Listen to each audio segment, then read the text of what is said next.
Praise the Lord church. फिर एक बार यीशु मसीह के नाम में आप सबों को मैं सलाम करता हूँ। यहोवा परमेश्वर के नाम से सभी को जय मसीह की। मैं आपके लिए लगातार प्रार्थना कर रहा हूँ और प्रभु से मैं रोज़ प्रार्थना करता हूँ कि जो वचन परमेश्वर की आत्मा मेरे द्वारा आप तक पहुँचाती है वो आपको समझने में आने पाए और उसको समझने के द्वारा आप औरों के लिए आशीष और आदर का कारण बन सके। हालेलुया। प्रियो, हमने कल एक विषय को ख़त्म किया है। आज प्रभु एक नए विषय के साथ हमें फिर आगे लेकर बढ़ रहा है। लेकिन इससे पहले कि हम अपने नए विषय में प्रवेश करें, प्रभु से मन्ना प्राप्त करें, सबसे पहले हम परमेश्वर के सामने जाएंगे, अपने आप को नम्र और दीन करेंगे और प्रभु से प्रार्थना करेंगे। आमीन। आइए हम सब मिलकर दुआ करें। खुदावंद प्रभु यीशु नासरी के नाम से सुंदर और पवित्र दिन के लिए धन्यवाद देते हैं राजा। एक नए विषय के साथ तू फिर एक बार हमारे मध्य में उतर आया है, इसलिए हम तुझे धन्यवाद देते हैं प्रभु जी। इस समय हम अपने शरीर, प्राण, आत्मा और बुद्धि को तुझे समर्पित करते हैं राजा। तेरी आत्मा की अगुवाई में लेकर तू हमें आगे बढ़, हमारी ज़रूरतों को अपने स्वर्गीय भंडार से पूर्ण कर राजा। स्वर्गीय बुद्धि और ज्ञान को हम यीशु के नाम से तुझसे मांगते हैं पिता। प्रभु, जब तू वचनों के द्वारा हमसे बातचीत करता है, तेरी बातों को हम वचनों के द्वारा समझ सके प्रभु। तेरी वाणी हमारे कानों में, मनों में और हृदय में बसने पाए, ऐसा तू होने दे राजा। प्रभु, हम इन वचनों को ग्रहण करने के द्वारा यीशु की जीवित गवाही बन सके, ऐसे बल से भरकर तैयार कर। प्रार्थना को स्वीकार किया, ऐसा विश्वास करते हैं और इस विनती को धन्यवाद के साथ यीशु नासरी के नाम से मांगते हैं। सुन और बड़ी दया से ग्रहण कर, आमीन। हालेलुया। सो प्रियो, हमारा आज का जो विषय है, जो हमको प्रभु ने दिया है, और मेरा विश्वास है आप लोग आपके नोटबुक्स, आपके बाइबल लेकर बैठे हुए हैं। आज एक नए विषय की ओर प्रभु हमको लेकर जा रहा है। And the subject of our sermon, हमारे संदेश का जो शीर्षक है वो है प्रेयर एंड फास्टिंग। आमीन। प्रार्थना और उपवास। बहुत लोगों ने मुझे इसके विषय में लिखकर भेजा था, काफ़ी समय से भेज रहे हैं कि ब्रदर हम उपवास के विषय में आप हमें सिखाइए। प्रार्थना और उपवास का कॉम्बिनेशन कैसा कार्य करता है प्रभु के राज्य में, वो आप हमें सिखाइए। पर मैं इतना लेट इस सब्जेक्ट को इसलिए ले रहा हूँ, ये विशेषकर मैं उन लोगों से बात कर रहा हूँ जिन्होंने मुझे लिखकर भेजा था। मेरा विश्वास है आप आज मुझे सुन रहे हैं, देख रहे हैं। प्रेयर और फास्टिंग के लिए मैंने इतना समय इसलिए लिया प्रियो, क्योंकि मैं खुद प्रेयर और फास्टिंग कर रहा था कि प्रभु मुझे इन बातों को सिखा सके। हालेलुया। और प्रभु ने बहुत सारा अध्ययन करने के बाद फिर फाइनली आज मुझे आपके मध्य में भेजा है। और मैं चाहता हूँ कि आप बड़े ध्यान से इन वचनों को सुनना, क्योंकि प्रार्थना और उपवास ये वो दो कुंजियां है प्रियो, जो आपके हर एक प्रार्थना का उत्तर देती है। हालेलुया। आपको सामर्थ्य देती है, ये बातें आपको बल देती है और शैतान का सामना करने के लिए आपको तत्पर करती है। हालेलुया। हम लोग सबसे पहले आज पढ़ेंगे, हम वचनों में जाएंगे सीधा। और मैं चाहता हूँ हम लोग मत्ती रचित सुसमाचार उसका 6वां अध्याय, उसके 5 और 6 वचन हम पढ़ेंगे। मत्ती रचित सुसमाचार उसका 6वां अध्याय, उसके 5 और 6 वचन। The gospel of Matthew chapter 6 versus 5 और 6 में आपके लिए पढ़ूंगा। और वचन कहता है, जब तू प्रार्थना करे तो कपटियों के समान न हो, क्योंकि लोगों को दिखाने के लिए आराधनालयों में और सड़कों के मोड़ों पर खड़े होकर प्रार्थना करना उनको अच्छा लगता है। मैं तुमसे सच कहता हूँ कि वे अपना प्रतिफल पा चुके। परंतु जब तू प्रार्थना करे तो अपनी कोठरी में जा और द्वार बंद करके अपने पिता से जो गुप्त में है प्रार्थना कर, तब तेरा पिता जो गुप्त में देखता है तुझे प्रतिफल देगा। हालेलुया। परमेश्वर इन पढ़े हुए वचनों पर आपको और मुझे आशीष दे। हालेलुया। सो प्रियो, अगर आप ध्यान से इन दोनों वचनों को पढ़े ना, 5वां और 6वां, तो जो लोग नोट्स लिख रहे हैं, मैं चाहता हूँ आप आपके पवित्र शास्त्र में इन बातों को अंडरलाइन करें। 5वां वचन जो है उसके शुरुआत में जब तू प्रार्थना करे, हालेलुया, पहले है ना, ये फ्रेज जो है ये 2 बार यूज हुई है, व्हेन यू प्रे, है ना। सो जब तू प्रार्थना करे, 5वें वचन का पहला भाग, इसको आप अंडरलाइन कीजिए। और उसके बाद आप अंडरलाइन कीजिए 6वें वचन का पहला भाग, परंतु जब तू प्रार्थना करे। Hallelujah. Twice it has been mention that when you pray. 2 बार इन 2 वचनों में लगातार बोला गया है कि जब तू प्रार्थना करे। Hallelujah. The first time when it starts with the negative, है ना। जब ये पहली बार हम देख रहे हैं जब तू प्रार्थना करे, तो परमेश्वर ने इसको नकारात्मक रीति को हमको पहले बताया है कि जब तू प्रार्थना करे अमित, जब तुम प्रार्थना करो कलीसिया, तो तुम इन हिपोक्रिट्स के जैसा नहीं करना, इन कपटियों के समान प्रार्थना नहीं करना। अर्थात परमेश्वर पहले क्या बता रहा है कि जैसे संसार या कपटी लोग प्रार्थना करते हैं वैसे तुम प्रार्थना नहीं करना। Amen? This is the first time when he says, जब तू प्रार्थना करे। ये पहली बार है जब वो कहता, पर जब तू प्रार्थना करे तो कैसा ना करे, बाकी संसारिक लोगों के समान या कपटियों के समान जो दिखावे की प्रार्थना करते हैं। इसलिए परमेश्वर हमको पहले बोलता है निगेटिव प्रार्थना जो करते हैं, नकारात्मक सोच के साथ जो प्रार्थना करते हैं वैसी प्रार्थना तू नहीं करना। लेकिन उसके बाद उसको जब वो एंड करता है उस सब्जेक्ट को या उस वचन को, तो वो क्या कहता है, but he ends with the positive how we have to pray. 5वें वचन में वो पहले हमको नकारात्मक लोगों के लिए प्रार्थना, नकारात्मक लोगों के जैसी प्रार्थना नहीं करना, इस बारे में पहले चेतावनी देता है। हालेलुया। क्योंकि क्या होता है, जब तक हमारे पास चेतावनी नहीं आएगी, या जब तक हमारे पास चेतावनी को इंग्लिश में आई एम नॉट रिकलेक्टिंग क्या कहते हैं, जब तक हमारे पास वार्निंग नहीं आएगी तब तक हम लोग सचेत नहीं होंगे, है ना। इसलिए प्रभु ने क्या किया, पहले ये नहीं सिखाया कि तू प्रार्थना करे तो किस रीति से करे, परंतु पहले प्रभु ने ये सिखाया जब तू प्रार्थना करे तो किस रीति से ना करे। आमीन, हालेलुया। मेरा विश्वास है आपको समझ रहा है। जब तू प्रार्थना करे तो कपटियों के समान मत कर, परंतु 6वां वचन पॉजिटिव के साथ, सकारात्मक बातों के साथ वो खत्म करता है यीशु। वो क्या बोलता है, परंतु जब तू प्रार्थना करे तो 6वें वचन के अनुसार कर, अपने कोठरी में जा, द्वार को बंद कर, एकांत में प्रार्थना कर, तब तेरा पिता जो एकांत में तुझे देखता है एकांत में प्रतिफल भी देगा। हालेलुया। तो पहले प्रभु हमको चेतावनी दे रहा है कि तुम इन लोगों के समान प्रार्थना मत करो, परंतु जब तू प्रार्थना करे तो तू इन लोगों के समान प्रार्थना कर। हालेलुया। मैं चाहता हूं हम एक वचन और पढ़ेंगे इसी अध्याय में, मत्ती रचित सुसमाचार उसका 6वां अध्याय उसके 16 और 17 वचन अब हम पढ़ेंगे। हमने अभी प्रार्थना के बारे में देखा, अब हम उपवास के बारे में देखेंगे। मैं पहले आपका बेसिक क्लियर कर लूं क्योंकि बड़ा विषय है। आप इस अध्ययन के होते होते जो लोग उपवास नहीं करते हैं, मेरा विश्वास है वो उपवास और प्रार्थना में लग जाएंगे। हालेलुया। मैं जब भी आपके सामने आता हूँ मेरा आत्मविश्वास बहुत मजबूत होता है, क्योंकि मैं जो आपको देता हूँ वो परमेश्वर से लिया हुआ है। हालेलुया। तो मुझे पता है मेरे मुख से बोला गया वचन तो एक बार फल रहित रहेगा, परंतु पवित्र आत्मा के द्वारा आप तक पहुंचने वाला वचन कभी भी फल रहित नहीं रहेगा। हालेलुया। वो हमेशा फलों को लेकर ही आपके जीवन में कार्य करेगा। आमीन। सो हमने अभी पढ़ा the gospel of Matthew chapter 6 verse 5 and 6। हमने यहाँ देखा किस रीति से प्रार्थना नहीं करनी है और किस रीति से प्रार्थना करनी है। अब हम देखेंगे इसी में the gospel of Matthew chapter 6, same अध्याय, वही अध्याय है, लेकिन वचन कौन से है, 16 और 17 वचन जो मैं आपके लिए पढ़ूंगा, और आप भी आपके पवित्र शास्त्र में उन वचनों को पढ़ेंगे। आमीन। और वचन यहाँ कहता है, जब तुम उपवास करो तो कपटियों के समान तुम्हारे मुंह पर उदासी न छाई रहे, क्योंकि वे अपना मुंह बनाए रहते हैं ताकि लोग उन्हें उपवासी जाने। मैं तुमसे सच कहता हूं कि वे अपना प्रतिफल पा चुके। परंतु जब तू उपवास करे तो अपने सिर पर तेल मल और मुंह धो। हालेलुया। परमेश्वर इन वचनों को आशीष करे। मेरे पढ़ने के द्वारा, आपके पढ़ने और सुनने के द्वारा प्रभु आपको और मुझे भी आशीष दे। हालेलुया। प्रियो, यहाँ पर वचन कहता है, अब ये नाउ द मोस्ट इंपॉर्टेंट या और interesting part in both the verses, they are almost parallel, है ना। अब हमने ये जो दोनों वचन पढ़े हैं, मत्ती 6 उसका 5 और 6 और मत्ती 6 उसका 16 और 17, ये दोनों बातों को आप देखेंगे ना तो बड़ी इंटरेस्टिंग बात आपको एक ध्यान में आएगी। ये दोनों एक जैसे ही है, पैरेलल चल रहे हैं। प्रार्थना और उपवास आगे पीछे नहीं है, प्रार्थना ऊपर उपवास नीचे नहीं, या उपवास ऊपर प्रार्थना नीचे नहीं।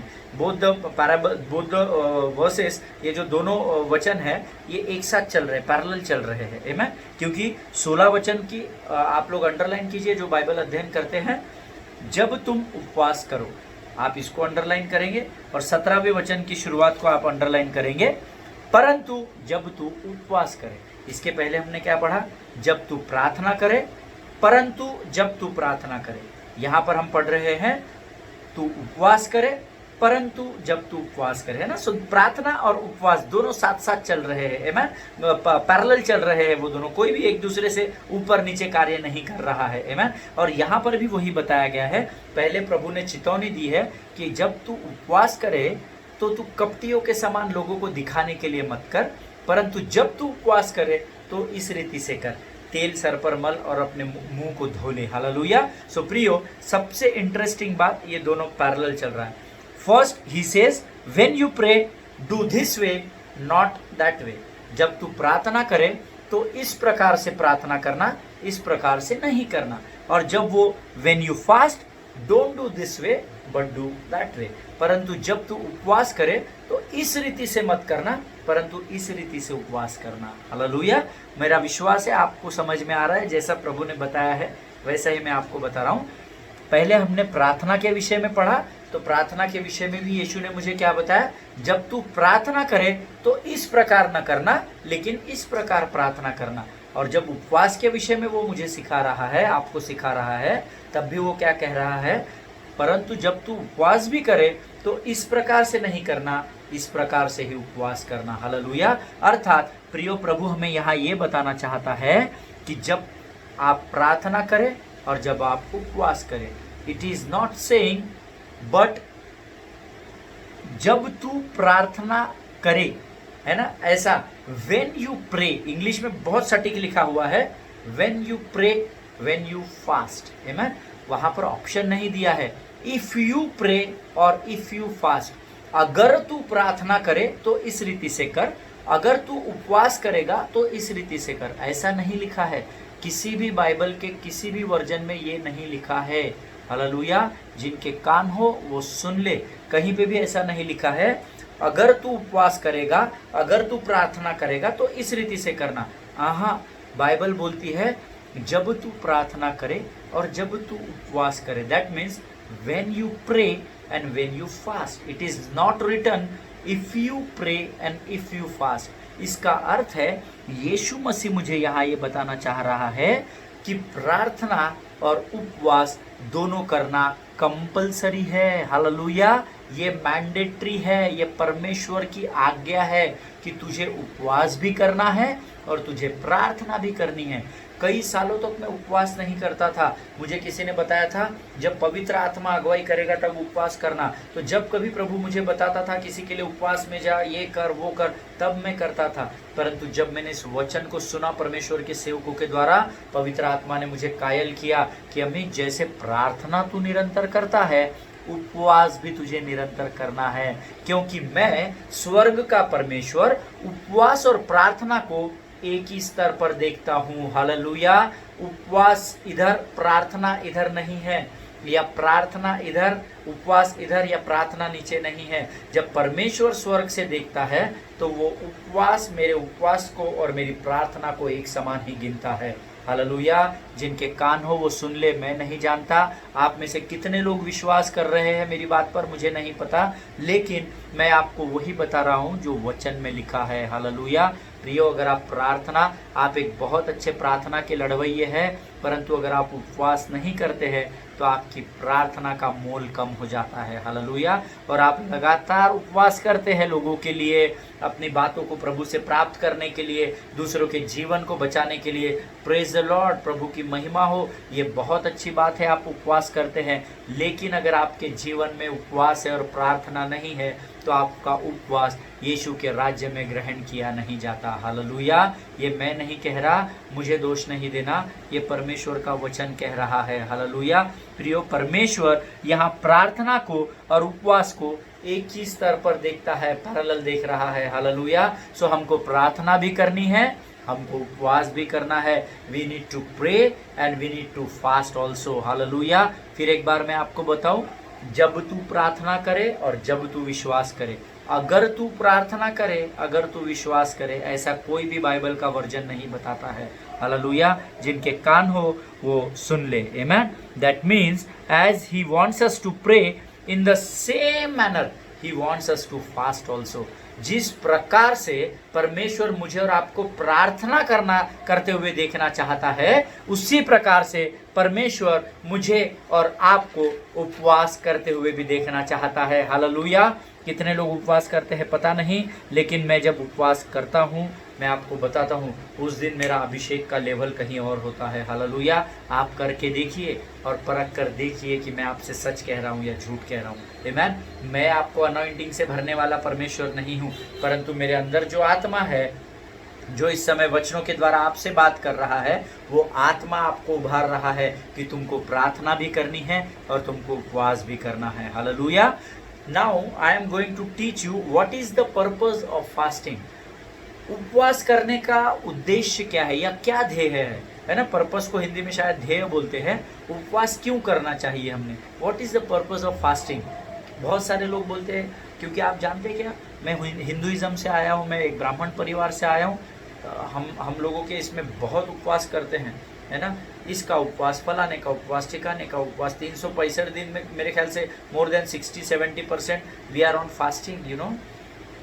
हम उसके लिए उपवास कर रहे हैं जिसको हम जानते ही नहीं हैं। हालेलुया।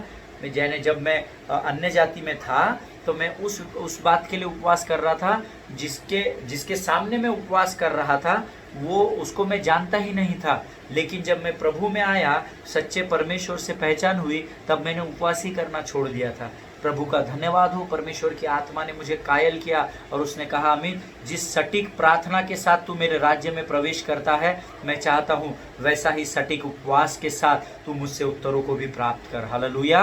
और तब से मैंने उपवास और प्रार्थना दोनों लगातार आरंभ किया है। प्रियो, उपवास करने से कोई कमज़ोर नहीं पड़ता है। आमीन। मुझे बड़ा अच्छा लगा जब मैंने उपवास के बारे में पढ़ा ना, तो मन नीचे करके, उदास होके, सर को तेल लगा के, बाल चिपका के उपवास नहीं दिखाना है। आज ब्रदर अच्छा लगता है, आज आपका उपवास है, नहीं। वचन बोलता है, अभिषेक के तेल को मल और अपने हाथों को और चेहरे को धो ले। हालेलुया। आपके चेहरे पर जब आप प्रभु के लिए उपवास करते हैं ना, तो आपके चेहरे पर आनंद छा जाता है प्रियो। हालेलुया। सो हमने देखा, अब हम देखेंगे what is the purpose of fasting. So जो लोग नोट्स लिख रहे हैं, इंग्लिश में जो लिख रहे हैं, वो लोग लिख लेंगे कि one of the most important purpose of fasting is it's God appointed way to humble ourselves. Amen. जो लोग हिंदी में नोट्स लिख रहे हैं ना, वो लोग लिखेंगे, उपवास का मुख्य उद्देश्य जो प्रभु के वचन के अनुसार है प्रियो, जो मैं आपको वचन से प्रमाणित करूंगा, मैं खाली अपने मन से आई हुई बातों को उभार कर आपको नहीं बता रहा हूं। जो मैं आपको बता रहा हूं वो मैं आपको इसलिए लिखने को बोलता हूं क्योंकि आप कभी भविष्य में अगर इस पर अध्ययन करें या मनन करें तो परमेश्वर आपको वचन को के द्वारा इसे प्रमाणित करने पाए। हालेलुया। वैसे ही मैं भी आपको वचन के द्वारा ही इन बातों को प्रमाणित करूंगा। One of the important purpose of fasting is it is God appointed way to humble ourselves. एक उपवास का मुख्य उद्देश्य धर्मी के जीवन में ये है प्रियो कि इसके द्वारा परमेश्वर हमें दीन बनाना चाहता है। हालेलुया। हम जब उपवास करते हैं तो परमेश्वर हमें दीन बनाता है, या तो आप उसको वाइसी वर्षा कीजिए, जब हम दीन हो जाते हैं तो अपने आप हम परमेश्वर की आज्ञा का पालन करके उपवास करते हैं। हालेलुया। जिनके कान हो वो सुन ले कि प्रभु आपको और मुझे क्या बताना चाह रहा है। मैंने आपको हर बार बोला है, जब मैं आपको बताता हूँ ना, कई बार प्रभु की आत्मा जब मैं आपसे बात करता हूँ तो मुझसे कहती है, हाँ बराबर है, तू बहुत अच्छा अध्ययन बता रहा है लोगों को, लेकिन पहले तुझे इस चीज़ को आरंभ करना है। हालेलुया। जब मैं आपको ये बातें बता रहा हूँ, प्रभु बहुत सारी नई बातों को मेरे कान में बात कर रहा है प्रियो। आमीन। परमेश्वर का कार्य करने का तरीका ऐसा ही होता है। जितना मैं अपने अभिषेक के द्वारा आपको भरता जाऊंगा, उतना परमेश्वर अपने अभिषेक के द्वारा मुझे भरता चला जाता है। हालेलुया। सो बहुत सबसे इम्पोर्टेंट उद्देश्य जो है या हमारा जो पर्पस है, क्यों हमको उपवास करना है, तो ये परमेश्वर का आपको और मुझे दीन बनाने का तरीका है। हालेलुया। इसीलिए मुझे और आपको उपवास करना है, क्योंकि जब हम उपवास करते हैं तो हम दीन बन जाते हैं। हालेलुया। और एक बात मैं आपको बताना चाहता हूँ, वचन के द्वारा सिखाना चाहता हूँ प्रियो, हमारी बहुत सी प्रार्थनाओं का उत्तर न मिलने का जो कारण होता है ना, वो है हमारा घमंड, है ना। प्राइड, इंग्लिश में प्राइड बोलते हैं, है ना।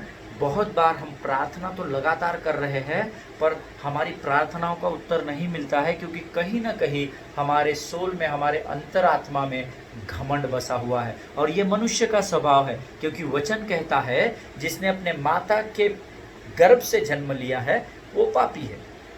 आमीन। अब आप और मैं डिबेट करने यहाँ नहीं बैठे कि नहीं, लेकिन वचन तो ये बताता है, वचन तो वो बताता है, उसके विषय में हम कभी और अध्ययन करेंगे, उसके बहुत सारे कारण हैं। परंतु पवित्र शास्त्र में जो लिखा है वही मैं आपको बता रहा हूँ। जिसने माँ के गर्भ से जन्म लिया वो इस पृथ्वी पर पापी कहलाता है।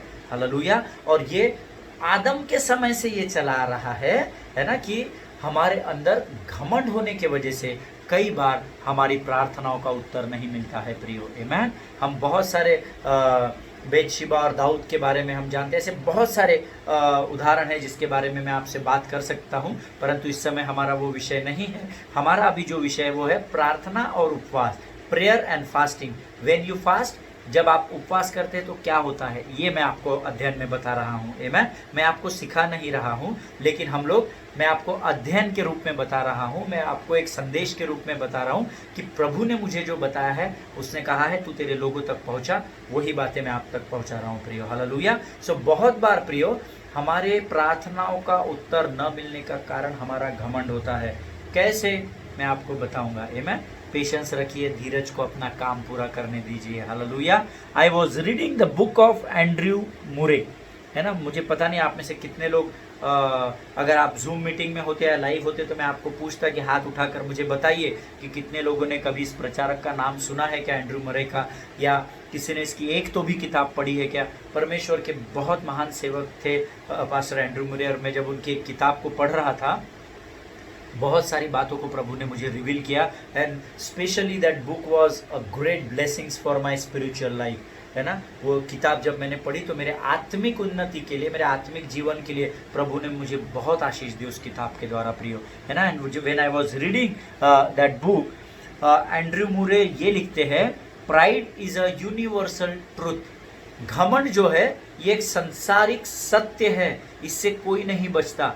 मैंने ऐसे अब तक किसी भी व्यक्ति को अपने जीवन में नहीं देखा जिसके अंदर कुछ न कुछ प्रमाण में घमंड नहीं है, है ना। सो घमंड हमारे माता के गर्भ से ही हमारे अंदर चला आता है। किसी का घमंड कम होता है, किसी का बड़ा होता है, किसी के पास कुछ नहीं रहता तो भी बहुत घमंडी होता है। ऐसा कोई व्यक्ति नहीं है जिसके पास घमंड नहीं है। किसी न किसी जीवन के क्षेत्र में वो अपने आप पर बोस्ट करता है या अपने आप पर घमंड करता है, परंतु प्रभु का धन्यवाद हो, परमेश्वर का सेवक, प्रभु का दास पौलुस कहता है, मैं तो परमेश्वर के नाम पर घमंड करता हूँ। हालेलुया। मुझे पता नहीं आप किस बात पर घमंड करते हैं। हो सकता है मैं अपने टैलेंट पर, मैं अपने कॉलिंग पर, मैं अपने अभिषेक पर शायद घमंड करता हूँ, आप आपके धन पर, आपके पर्सनालिटी पर शायद घमंड करते हो, परंतु ये यूनिवर्सल ट्रूथ है। ऐसा पास्टर एंड्रयू मुरे बताते हैं that pride is a universal truth. घमंड जो है ये एक संसार का सत्य है, इससे कोई भी बच नहीं सकता। हालेलुया। प्रियो, क्या आप जानते हैं संसार के इतिहास में सबसे पहला पाप कौन सा है? मुझे कभी कभी मैं ऐसा सोचता हूँ कि यार काश मैं अपने लोगों के साथ लाइव होता, जितने लोग मुझे सुन रहे हैं, देख रहे हैं, काश मैं आपके साथ लाइव बात कर सकता, तो कैसा ना डायलॉग डिलीवरी होता। अभी क्या मोनोलॉग है ना, मैं अकेला आपसे बात कर रहा हूँ, मुझे पता भी नहीं आप मुझे देख रहे हैं, नहीं देख रहे, सुन रहे हैं, नहीं सुन रहे, बट जब डायलॉग डिलीवरी होती है तो दोनों तरफ से आदान प्रदान होता है। मैं प्रार्थना कर रहा हूँ कि प्रभु कभी मौका दे कि हम सब लोग एक दूसरे के सामने हो और तब हम विचार विमर्श कर सके। आमीन। सो मैं आपको ये पूछना चाह रहा था कि क्या आप जानते हैं संसार में सबसे बड़ा पाप कौन सा है? सबसे पहला, इनफैक्ट नॉट बड़ा और छोटा पाप तो पाप होता है, it is Satan's injected nature, but सबसे पहला पाप कौन सा है ना। अब आप मुझे उत्तर देने के लिए है नहीं, परंतु बहुत सारे लोगों के मन में, जो मेरे मन में पहले था जब मुझसे ये सवाल किया गया था, तो मैंने सबसे पहला पाप कौन सा है, हाँ, हवा ने फल को खाया और हवा ने पाप किया। नो, मुझे भी कई साल तक ऐसे ही लग रहा था, और मेरा ऐसा विश्वास है आपके बहुतेरों के मन में, जब मैंने आपको पूछा तो आपके मन में यही आया होगा, है ना, कि सबसे पहला पाप तो आदम और हवा ने आदम की वाटिका में किया था। नो नो नो, वो पहला पाप नहीं है, वो पृथ्वी पर का, that is not the first sin, है ना। पूरे स्वर्ग आकाश पृथ्वी में मिलकर वो पहला पाप नहीं है। वचन कहता है many answers that Eve ate the fruit, है ना। बहुत सारे लोगों के जवाब होने चाहिए कि हवा ने उस फल को खाया और पाप हुआ, बट ये पहला पाप नहीं है, that is wrong. The first ever sin in this universe, in the heaven is सब इस पूरे संसार में और स्वर्ग में अगर सबसे पहला पाप कुछ हुआ है प्रियो, तो वो जो पाप है, an angel committed the sin of pride in the heaven. Hallelujah. That is Lucifer. सबसे पहला पाप लूसीफर ने किया, और वचन बताता है यशायाह की पुस्तक में, यहेजकेल की किताब में, कि उसका क्या हुआ, उसका मन घमंड से फूल गया। ऐसा वचन बताता है, मैं नहीं बताता। लूसीफर आदम और हवा के बनाए जाने से बहुत पहले से परमेश्वर ने उसकी रचना की थी। हालेलुया। सो याद रखिए, आपके स्मरण शक्ति में, आपके मन में, हृदय में डाल दीजिए, सबसे पहला पाप अगर कुछ हुआ है तो वो घमंड के कारण हुआ है। हालेलुया। लूसीफर में इतना घमंड आ गया कि उसने अपने सिंहासन को परमेश्वर के तुल्य करने के बराबर समझा। और द प्राइड ऑफ सिन, जो प्राइड है वो संसार में जो पहला पाप है या स्वर्ग में जो पहला पाप है वो घमंड का पाप है। Hallelujah. The sin of pride is the first ever noted sin. Hallelujah. घमंड के बारे में ही पवित्र शास्त्र में दर्शाया गया है कि ये सबसे पहला पाप है। Hallelujah. And pride is very very very dangerous. Hallelujah. कई बार गुस्सा आता है, गुस्से से घमंड आ जाता है। कई बार हमारे धन के वजह से घमंड आता है, हमारे टैलेंट के वजह से हमारे अंदर घमंड होता है। मेरी कलीसिया में 10,000 लोग आते हैं, इस बात का हमें घमंड है। हमें बहुत दशमांश और भेंटें आती है, हमें किसी के पास जाना नहीं पड़ता, इस बात का घमंड होता है। कभी हम एक टीम बनाकर एक बड़ी आराधना सभा को करते हैं या एक बड़े क्रूसेड को करते हैं, कई लोगों में उसका घमंड आ जाता है। परंतु वचन कहता है घमंड से हम में से हर एक को बचे रहना है। हालेलुया। जिनके कान हो वो सुन ले। वचन बताता है लूसीफर के घमंड के कारण उसको स्वर्ग से बाहर किया गया। हालेलुया। किसके कारण? वो बहुत अच्छा था, वो बहुत सुंदर था, वो सारी बातें पहले थी, पर जैसे ही घमंड आया, परमेश्वर के तुल्य होने का प्रयत्न किया, वचन कहता है परमेश्वर यहोवा ने उसको क्या किया? स्वर्ग से बाहर कर दिया। हालेलुया। प्रियो, that means how seriously God took that sin. So think about yourself. आमेन। तो आप सिर्फ विचार कीजिए। जब मैं इस पर मनन कर रहा था मेरे रोंगटे खड़े हो गए थे। हालेलुया। हमारे पास कुछ नहीं है पर घमंड पता नहीं कितने करोड़ रुपए का लेकर घूमते हैं। आपके बारे में मुझे पता नहीं, पर मैं बहुत सालों तक घमंड लेकर घूमता था that I am the only gospel electronic drum player in my city. अरे मेरे अलावा तो कोई गॉस्पल है ही नहीं, कोई बजाता ही नहीं है ऑक्टोपैड, मैं अकेला ही बजाता हूँ, बड़ी निपुणता से बजाता हूँ। बहुत घमंड था, बहुत घमंड था, है ना। प्रभु ने धन्य से नीचे उतार दिया। Thank God. उसको जैसे स्वर्ग से बाहर किया, परमेश्वर ने मुझे अपनी योजना से बाहर नहीं किया। हालेलुया। सिर्फ उसने मुझे नीचे रखकर सिखाया कि अमित जितना तू दीन बनता जाएगा उतना मैं तुझे शिरोमणि बनाता चला जाऊंगा। हालेलुया। परमेश्वर का धन्यवाद हो। इन वचनों को समझने के लिए प्रभु आपकी सहायता करे। आज हम यही समाप्त करेंगे। जब तक हम इस अध्ययन को कर रहे हैं, जो जो वचन आप लिखते हैं ना डायरी में, उसको रोज पढ़िएगा। आमेन। मैंने आपको बताया मत्ती रचित सुसमाचार उसका 6वां अध्याय उसके 5 और 6 वचन, और मत्ती रचित सुसमाचार उसका 6वां अध्याय उसके 16 और 17 वचन। आमेन। आप ये पढ़िएगा जब आप अध्ययन करेंगे, और प्रभु के सामने बड़े प्रतीक्षा के साथ बैठिए घुटनों पर, और प्रभु से कहिए प्रभु नई बातों को तू मुझे रिवील कर, नई बातों का प्रकाशन तू मुझे दे। तू जैसे चाहता है वैसे मुझे प्रार्थना और उपवास करना सिखा। हालेलुया। इन वचनों के द्वारा प्रभु आपको बहुत बहुत बहुत आशीष दे। एक बहुत इंपॉर्टेंट सब्जेक्ट में हम लोग आज प्रवेश किए हैं, एंटर किए हैं, और मैं आपसे विनती करता हूँ प्रियो, एक भी संदेश इस टॉपिक का मिस मत कीजिए। आमेन। आप प्रभु को आदर दीजिए, परमेश्वर आपको आदर देगा। हालेलुया। इन वचनों के द्वारा परमेश्वर आपको आशीषित करे। कल एक बार फिर हम मिलेंगे, फिर हम इन वचनों पर मनन करेंगे। तब तक सुरक्षित बने रहिए, सोशल डिस्टेंसिंग का पालन कीजिए और प्रार्थना में बने रहिए। Hallelujah. All glory to God, all the best, और आपको प्रभु बहुत ऐसे आशीष दे।